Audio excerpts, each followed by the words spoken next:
He, I believe my husband and Brother McLeod make it their personal mission to call me the First Lady because they know that I don't like it that much. And I didn't know how facetious Brother McLeod could be until I walked by him every morning and he gets this smirk on his face. He goes, "How you doing, First Lady?" And I reply, "I'm not the president's wife. I'm just a pastor's wife." Goodness. Happy Mother's Day to everyone today, every lady, whatever stage of life or season you're in. I do want to make a quick plug before I move on. We do have a special treat for you made by the lovely Emily White. She has her own bakery. It's called Marcella's Cookie Jar. And she's also made up the baskets that we're going to give away at the end. There is a spa basket. It's got a lot of goodies in it. There is a Mom's Fuel treat basket that's got a lot of goodies in it. More cookies. I contributed sourdough because I had to. I had to do something, I had to add a little bit in there. But stick around when he dismisses. We will have that drawing and get your cookies. They're wonderful. They are better. If you've ever had a crumble cookie, they're better than crumble cookie. I'm going to tell you that. So everyone needs to go to Emily and say, "I need to order," and just bless her all that you can bless her. So, and I do want to give a quick Happy Mother's Day to my mom because I know she's probably going to be watching this later on today. And my sister is probably my girl's favorite because she gives them everything they want. And but they love my children. And I know when they're with Mimi and Gigi, they are protected, they're safe, and they get everything they want. So I was given a beautifully crafted handmade card yesterday by my youngest. Oh, I'm so sorry. The nursery is partially open today, I guess you would say. Our ladies always work it. We wanted to give them the weekend off so that they could sit in here. But we do have two of our young ladies. You can raise your hand in the back. They are back there in case you need it. They are willing to help out. So if you need that, you can run back there to them and say, "Please save me." And if not, then keep your babies with you. Baby sounds do not bother us. We love babies in the house of God because that means we're a growing church. And so,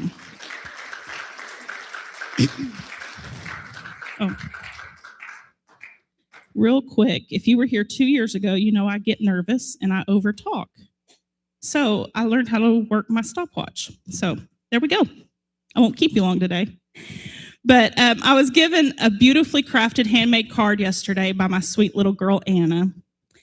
And both my girls are voracious readers. And she's been reading a book by Louisa May Alcott called The Old-Fashioned Girl. And she put this quote in it, and I wanted to share it today. I thought it was so special. It said, "Little things of this sort are especially good work for little people. A kind little thought, an unselfish little act, a cherry little word, are so sweet and comfortable that no one can fail to feel their beauty and love from the giver, no matter how small they are.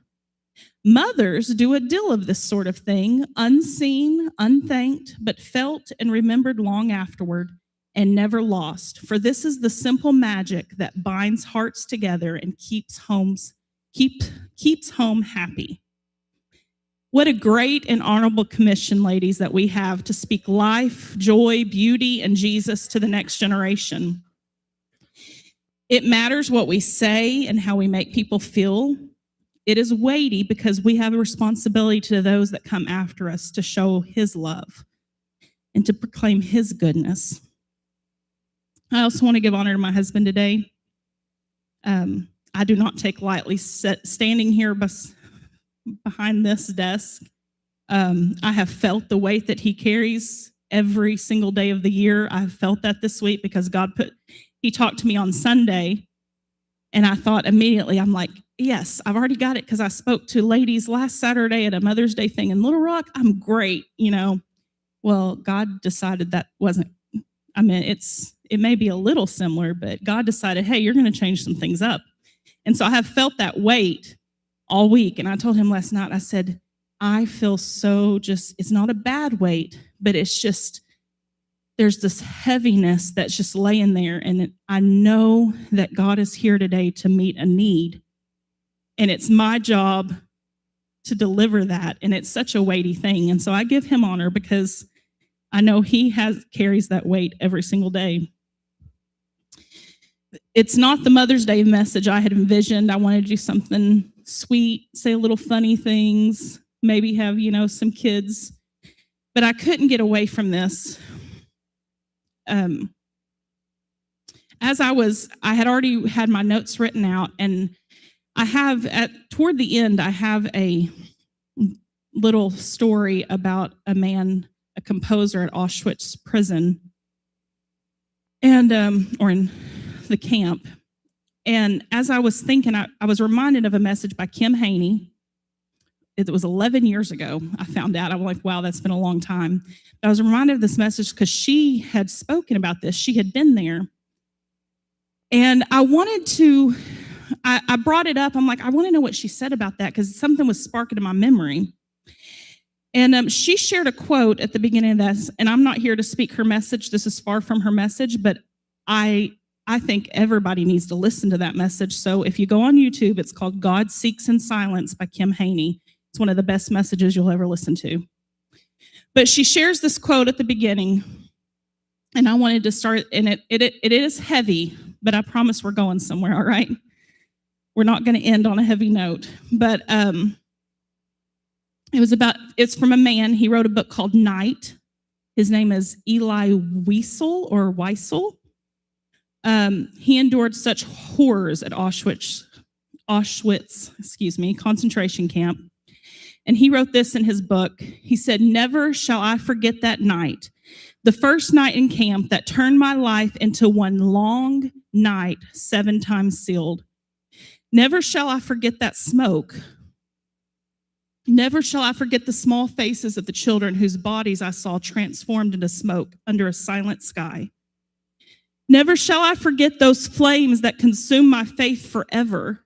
Never shall I forget the nocturnal silence that deprived me for all eternity of the desire to live. Never shall I forget those moments that murdered my God and my soul and turned my dreams to ashes. Never shall I forget those things, even were I condemned to live as long as God himself, never." I can't even begin to imagine what he saw that caused him to write those words. I've read enough about that. I've studied enough about that. And I know what they went through there was horrific. And in that moment, all hope was lost. God seemed very far away. He didn't seem like he was showing up. That phrase, "Never shall I forget those moments that murdered my God." And I'm not here to compare anything at all to what they went through. I'm not. That was a terrible place. And Sister Haney, if you listen to that message, she goes into more detail. She's been there. She knows more about it. She goes into a lot of detail. Some of it's very hard to listen to. But I am here today to speak to the person who has lost hope. Or maybe you're on the verge. You feel like circumstances have extinguished your faith and maybe even separated you from your God. You have questioned, is living for God even worth it? And maybe this morning you question that. You come and go through the motions. You raise your hands when you're supposed to raise your hands, trying to look okay from the outside. Listen, you're not bad. You're not a sinner. I mean, we're all sinners saved by grace, but you have not failed. You are tired and you're wondering if God even still cares. And it's no question that you believe in God. We know that he can do anything. But there can come a point in those darkest of days, in a situation where hope can become lost. I have heard others say, and I've thought it myself, I'll be honest. I'm going to be very honest with you today. I believe, but I don't think he's going to do it for me. because I haven't seen it yet. And I'm here to assure you today that from creation, God has proven over and over again that he is faithful to hear us when we call, and he is no respecter of persons. And I'm not saying this today to offend you. This is what was told me one time. And I've never forgotten it. When I thought that God had forgotten me, a lady looked at me and she said, "Do you really feel that special? That of all these people that God's forgotten not to forget, he's chosen not to forget you? Do you really feel that special?" And I was just like, wow. God, he's not going to forget me. Why would he do that? But let me find my place. It's recorded throughout his word, even in their most painful state, or when they had completely turned their backs on him, he showed up to help and turn situations around. We serve that same God. He promises in his word, in Hebrews and in Joshua, "Never will I leave you, never will I forsake you." In Isaiah and Matthew, he says, "Those who hope in the Lord will renew their strength." Philippians says, "My God will meet all your needs." Jeremiah 29:11 says, "For I know the plans I have for you, to give you hope and a future." That's for each one of you, to give you hope and a future. Isaiah 41 says, "So do not fear, for I am with you. Do not be dismayed, for I am your God." 2 Corinthians 12:9 says, "My grace is sufficient for you. My power is made perfect in weakness." Lamentations says, "His mercies never come to an end. They are new every morning." In spite of what you see and feel today, he has made those promises to you. And we also know it assures us that God is not a man. This is Numbers 23:19. God is not a man that he should lie, neither the son of man that he should repent. Hath he said, and shall he not do it? Or hath he spoken, and shall he not make it good? And in Hebrews, it says, Jesus Christ, the same yesterday, today, and forever. And so whatever you're feeling, you can claim those. We know that he has made those promises, and it says that he doesn't lie. He's not going to go back on his word. We can claim that. And he's the same God that helped in the Bible days, the same God that delivered you before. He's that same God today in whatever situation. And I've sat with such precious people, and like I mentioned, even my own situations where the answer doesn't seem to be coming, and we're so desperate. It's been months, it's been years, and in the beginning of a situation, you start out with so much hope. You're like, yes, this is what the doctor says, but I know that my God's a healer. This is what the finances say, but I know my God's a provider. This is what this is what is happening in the family situation, but I know my God can heal that situation. And we start out with so much hope, and the longer it goes, the more we begin to question, and the more we begin to lose that hope. We see others all around us. They're getting blessings, they're getting healing, but nothing's happening for me. And we start saying, where's the healing? Where's the promise? When will my answer come? We find in Habakkuk that the Israelites were desperate for God to show up on their behalf. He had already given the promise for deliverance, complete deliverance from the Chaldeans, and they hadn't seen it yet. Habakkuk was so stubborn. We need to get a little bit of spirit of Habakkuk on us. He was so stubborn, he said, I'm going to stay here at this watchtower until God answers. And I know in his mind, he was probably thinking, I'm going to stand here until that promise comes.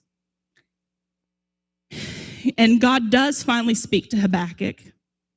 And he said, I'm sure, he said, for the vision is yet for an appointed time, but at the end it will speak and it will not lie.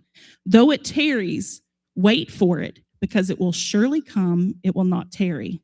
And I'm pretty sure that's probably not what Habakkuk was planning when he said, I'm going to stay here until the answer comes. But he says, it seems like it's taken a while. It seems like it's not on your timeline, but it will be here, and it will be in perfect timing. And this is what I know, and we can hold on to. His timing is perfect. We won't always understand it. However, we can trust it. It may seem delayed, but it's not. We know that we have a God that is the same throughout every generation, and he has promised to be with us. In Psalms 27:13, it says, I believe that I will see the goodness of the Lord in the land of the living.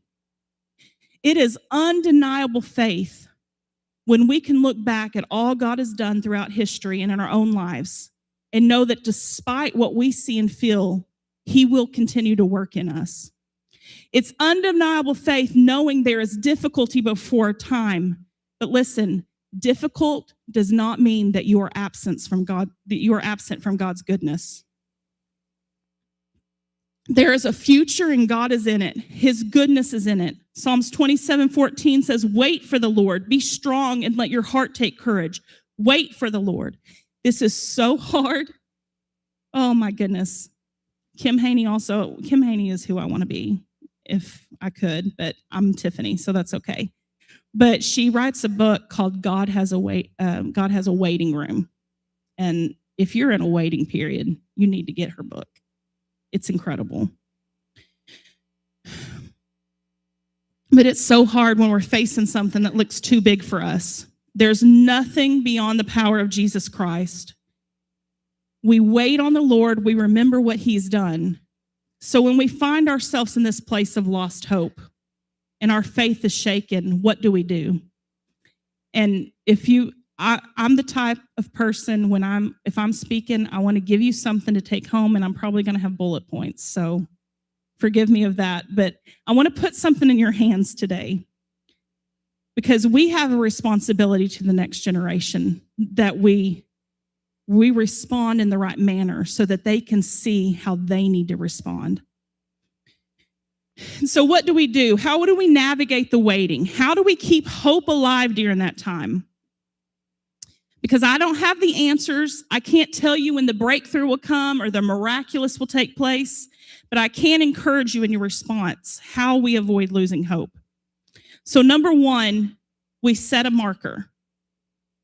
So often we're in the middle of it. It can become too hard to hold on that hope, and we have to remember how he's rescued us before. We have to remember how he has come to our aid before.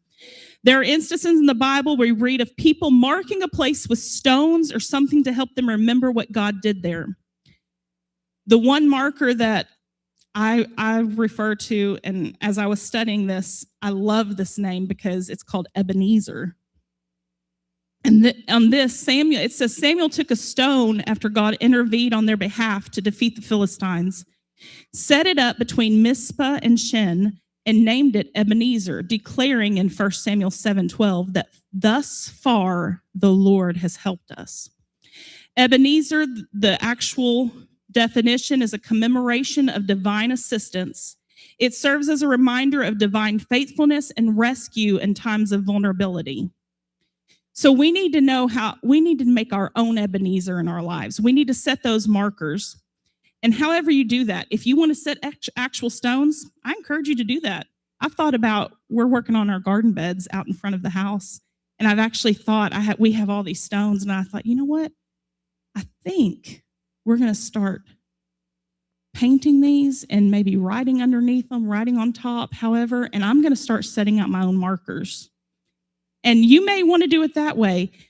A good way of setting markers is journaling, writing down what God's done for you. In your hardest of times, if you will sit down and you will think how God has helped you before and you write that down, or how God has helped mom or dad, or how God has helped someone you know in the church, and you write that down, and you can go through there and read that as you start losing hope, as you start wondering when it's going to happen. You just remind that this is the same God, and he's promised that he's no respecter of persons, and he's going to show up. Deuteronomy 4:9. I'm sorry. Scratch that. The enemy's strategy is so simple. The more we forget what God has already done or let it be overshadowed by the circumstances, the more our understanding and testimony of who God is in our lives and that of those around us can quickly deteriorate. Deuteronomy 4:9 says, only take heed of thyself And keep thy soul diligently, lest thou forget the things which thine eyes have seen, and lest they depart from thy heart all the days of thy life. But teach them thy sons and thy sons' sons.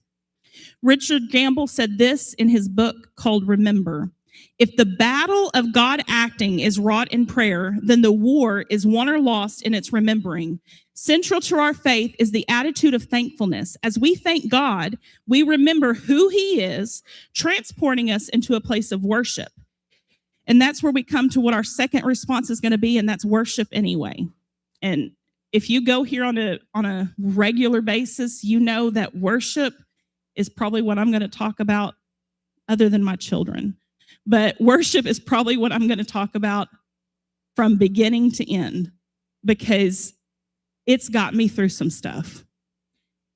It has got me through some stuff. Do you know what it does when we remember his goodness in spite of our current circumstance? When we worship in spite of our difficulties, when we raise our hands even when we really don't feel like it, and the weight of the world, it's keeping our heads down and our hands down, and we feel like everything's pushing us down, but we lift that hand and we say, God, I don't know when the answer's coming, Lord, but I'm going to worship you in the waiting. I'm going to praise you in the waiting. It catches heaven's notice, and hell will tremble when a saint of God worships God in any way, in spite of. So many days, I'll turn on my music at home. Anna's in here. I think she's in the nursery, but they kind of give me a hard time, and that's okay. But I'll turn my music on. I've got the same songs, right? Different seasons of life, right? You have your song. The Always on Time, that's been one of my songs.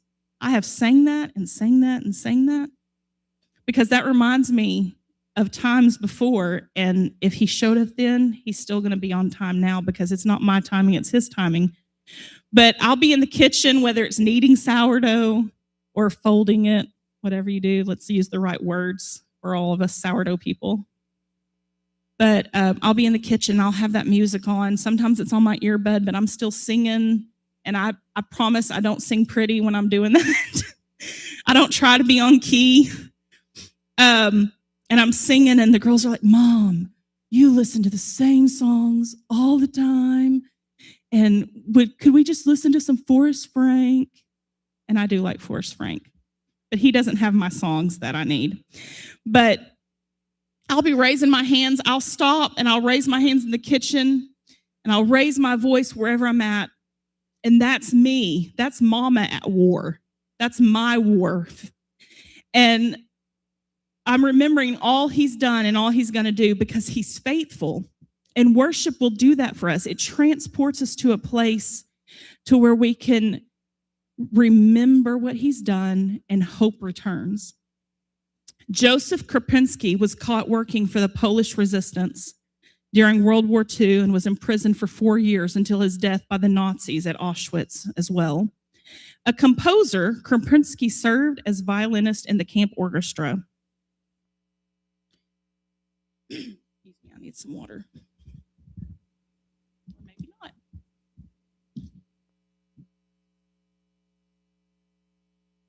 My throat got dry. But he was a composer, and at night, Krupinski would sneak into the pathology lab. This is where horrific things were done. And he would write pieces of music that he said would help raise the spirits of fellow prisoners. His desire was to encourage fellow prisoners by using music to help them remember previous, more happy times. For many in the Nazi camps, music provided a relief from the reality. And many, many years before, we find two prisoners, Paul and Silas. And they did the same thing. They were shackled. I doubt they could raise their hands. We don't know exactly how they were shackled, but in my mind, they couldn't raise their hands, but they began to raise their voices. And their faith increased as they began to worship. And it probably maybe sounded something like what we sang today. I imagine this. All my life you have been faithful. All my life you have been so, so good. With every breath that I am able, I will sing of the goodness of God. Because they were having to remind themselves, Lord, I may be shackled right now, but you've been good. If I don't get out of this mess, you've still been good. And in times of tragedy and distress, where anxiety and depression seem to capsize us, we must turn to worship, and we have to remember through our worship what he's already done. And number 3 is, and you hear us talk about this all the time, we have all kinds of stuff where you can get connected. Number 3 is stay connected.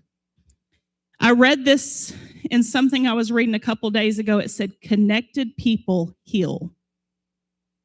And I know our resident therapist can agree with that. You have to stay connected. Believe me, I get it. We're all made differently. Believe it or not, I am not an outgoing person. Originally, God did not make me that way. I like my home. I like to stay in my little home and teach my girls. And if my husband didn't make us leave, I would probably stay there and enjoy every single minute of it because I love my home. But we have to stay connected. We can't do this alone. We cannot do this alone. Everyone needs someone to lean on when they are in the wilderness, spiritually and mentally. Just as Paul and Silas prayed and sang, the word says that the prisoners were listening to them. Someone will be watching you and is being blessed by your worship because they may know your circumstance. And when they see you lift that hand, no matter what, they know, they're like, hey, if they can do it, I can persevere. If they can keep that hope in their waiting, I can persevere. Your praise will bless those around you. I saw this statement the other day. It said, we don't have to be in the same season to be on each other's side. It is so easy, we're in the midst of a hard season, to look on those around us and think that they can't possibly understand what I'm going through. You all know that we lost a baby very late in my pregnancy. And it was rough. It was painful. Very, very painful days of labor and then having to be put under for surgery because labor wouldn't happen. And I remember, and I don't know if she'll be watching this at some point or not. I don't even know that I've ever told her this, so this will be a surprise to her. But my very dearest friend, they pastor my parents' church now up in Tennessee. She had also had a miscarriage pretty early on. And I remember her telling me, she came over to see me when I got back from the hospital when I'd been released. And I had peace. I trusted God, but I was still in a point of, I was just sad. Because we can be sad, we can mourn, but that doesn't mean we don't trust God. It's the emotions that we're having to work through as a human being. But I remember her sitting down with me and she goes, I've had a miscarriage too, and I get it. I know exactly where you're at. I know what you're going through. I can't remember the exact words. And in the pain of where I was at that moment, I completely turned her away. I said, in my mind, I never said these words to her, but I got so angry, not at her, but at the situation. And I thought, she has no idea what I'm going through right now. I have carried this baby for 6 months. I have seen that baby's hands. It had a name. He had a name. I have seen his heartbeat. I have seen his fully formed face on the scans. She has no idea what I'm going through. And I literally, for a time, I pushed her away. I didn't want to have anything to do with people. And I didn't even show up at church for several weeks because no one understood where I was at in that moment in my mind, because that's what the enemy wants to tell you. The enemy wants to say what you're going through is harder than what everybody else is going through in that church. And it may be. It may be. And we may not have the answers, but we can stand beside you. We can grab your hand. We can lift up your hand for you. And we can say, my God can do all things. And we're going to walk through this together. Because we need each other. We need your stories. We need your miracles. And we can pull each other up if the weight is too heavy, and we can pray with you. We need to have someone in our lives that helps us remember when we can't, that helps us remember that God's still good.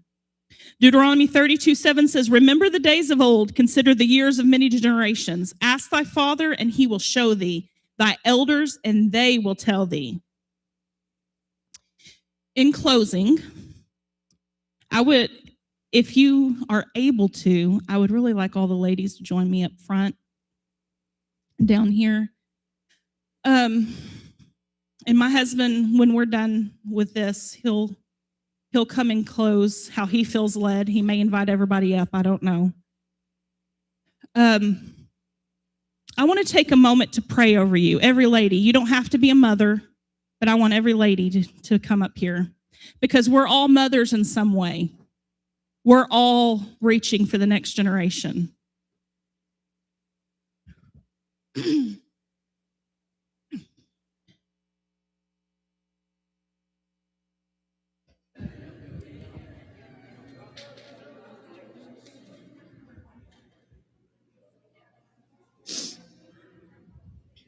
You are all so beautiful. My goodness. We have an army, ladies. We have an army. I love it. Don't be alone. If you're standing off to your side, get close to somebody. Don't be alone. Look around you. This is amazing. Y'all move in so everybody can try and get in if we can. So I mentioned earlier that we carry a great responsibility to those who are coming after us. We have to learn how to respond in troubled times, so we can example that to our children and teach them how they need to respond. No, we're not always going to handle it the right way. We will question. We're going to deal with emotions. We're not going to respond in the right way. I had a situation this week. I have been so, because I'm self-diagnosed ADHD. I'm pretty sure I've had it all my life, and I'm finally figuring it out. But I've been really good about getting stuff on paper, getting calendars on paper and writing. And do you know what happens when I've had that planned out and plans change? Do you know what happens in my mind? I don't respond in the right way. I'll just be honest. I let my husband have it the other day because he was messing up my schedule. But we're not always going to respond the right way. We're not. But I want it to be said when my kids say something about me, or when your children say something about you, or whoever it is that you are responsible for, or that whoever looks up to you, I want it to be said that Mama stayed. Through the questions, through the dark times, she waited on God's timing. She surrounded herself with people, and they held strong together. She learned how to laugh and have joy in spite of the trials. She played songs in the kitchen and wept and worshiped her way back to hope. She made markers of the things God did before and shared them with me, so I know this situation won't bury me either. God will show up for me in his perfect timing. I won't waver at every little wind that blows, because Mama might have not understood at all times. She might have had battle scars, but she stayed and she came out stronger than ever. That's what I want to be said about me. I don't want to be perfect. I don't want to be perfect. If someone thinks I'm perfect and puts me up on a pedestal, you need to get me down off that right now, because we're not. None of us are. When I was speaking last Sunday in Little Rock, are there any tissues? Someone wants to run some up here real quick. Okay, I'm good. I don't want to. Last time you snotted all over that, and then I rubbed it all over my face.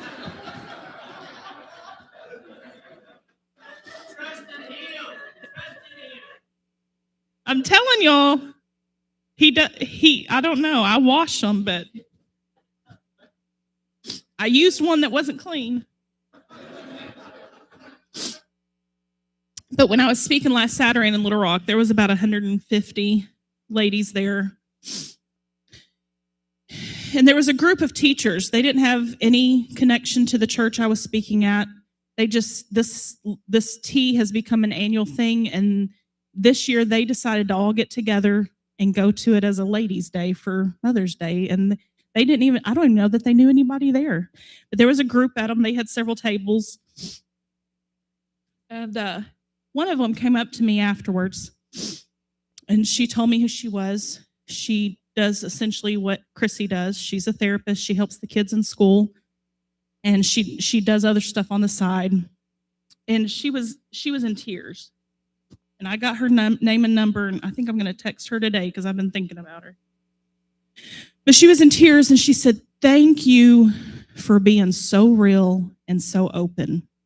She said, "Do you know what one of the hardest things is for me and my walk in trying to help people?" She said, "People don't know how to be real." She said, "Especially when it comes to people in the church. The leaders aren't real. The leaders don't talk about it. So we walk around thinking we have to be like that. We have to bury everything. We have to hide everything." I'm telling you right now at Christian Life Center, you will not find us trying to hide anything. I think you realize that my husband and I, we're pretty open about hard stuff. We're pretty open about what God's done for us and what he's brought us through. But she said one of the hardest things we deal with in treatment is that is the church people. They can't be real. And it just got me thinking. I'm like, Lord, I want to be open and I want to be real with everyone I come in contact with. Because when they walk in this place, I want them to know that this is a place of healing. This is not a place of perfect people. And she used the word country club church. This is not a status symbol church. This is a hospital for hurt people that have been through battles, and they can come here and they can find hope. They can find healing. They can come to recovery on Tuesday nights, and we're not going to come in on Sunday and be like, "I saw you in recovery on Tuesday. What's going on?" We're not going to do that, because guess what? I've walked those steps. I've been through recovery. I've been through recovery for depression and suicidal thoughts. I have walked it. We have to be able to talk about it, especially to God. And this is my fourth point. We pour it out to Jesus, ladies. When you voice that thing to him, those hurts and disappointments of unanswered prayers and situations you just don't understand, you are releasing that to him. And there's science in that. Correct, Chrissy? There's science in that. I had a therapist tell me one time that if you're always battling stuff in your mind and you can't sleep, you need to write it down or speak it out to someone, and that closes that loop.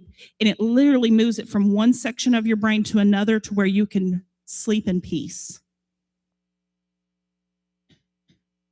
And we do that when we give those hurts and disappointments to God, we're releasing those to him. And let me tell you, he already knows. He already knows that you're carrying that weight and that disappointment and that you're probably angry about something. He already knows. And we say, "God, I don't understand why I'm battling this same old mess, or why I'm still in this health situation, but I trust you." And in that moment, you're not questioning him. You're not questioning his plans, his sovereignty. You are simply telling him what he already knows about you, but you're doing it in a way that you're releasing it to him and you're giving it to him so that that emotional healing can come. You let go of the anger and resentment, and there's so much healing that can come from getting that out. And it has to be to a trusted individual. It has to be, or you and God, whatever you're comfortable with. Get it out on paper, whatever you're comfortable with. But I want to do that right now. If we can, ladies, let's all just lift up our hands and let's begin to talk to him. And every hurt, I don't know every situation because there's a lot of guests here today that I don't know. But every hurt, Voice that to him in your own way. I don't care how old it is, if it's a pain or a hurt that you've been carrying around for such a long time. We have to surrender all those heavy emotions we try to hide before he can do a complete work in us. Wholeness will come after our surrender of the things that we're trying to hold on to that we don't want anyone else to see. We don't want anyone else to know what we've been through. But he cares and he loves you and he wants to heal you. He wants to heal your emotions today. Surrendering to Jesus those things that we have carried for too long. The weights, the things that were done to us, or maybe we did, or the struggles that just seem never ending. There is no shame or guilt in this place. If the enemy ever tries to hang that over your head, you turn that into a remembrance of God's goodness. If he ever tries to say, but you did this back in 19 whatever, you say, but look where God has brought me from. Praise God, he delivered me. If he says, oh, but God didn't show up in that healing. Oh, but I'm still here. You all know about my back situation. That was a marker God put on my life. He put a marker in my body because I have not been in pain since 2017. No, I'm sorry, 2007. But the doctors say that injury's still there. The doctors say it's there. But my God is a healer. He put that marker to remind me that he has healed me. So there's no shame or guilt. Just remember when he hangs that over your head, how far he's brought you, how far the Lord's brought you. Turn it into a thanksgiving of God's healing and redemptive power. So as my husband comes, we're going to kind of close this out. You guys can start whenever you want. I want us to grab a hand of a lady next to us.